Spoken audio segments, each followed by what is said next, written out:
itatanong mo sa akin, paano ako nagkaroon ng kalubihan? Nagtanim ako syempre.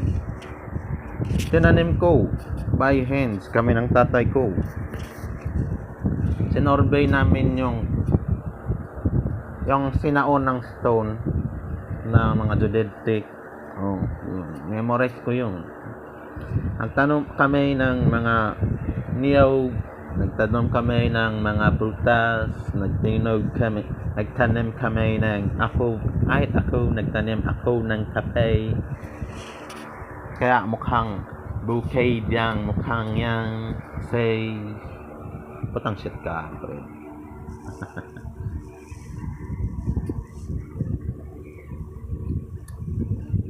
Isang sagot. Ganun lang, di ba? Kung tatanungin ka, bakit ka nagkaroon ng kalubihan?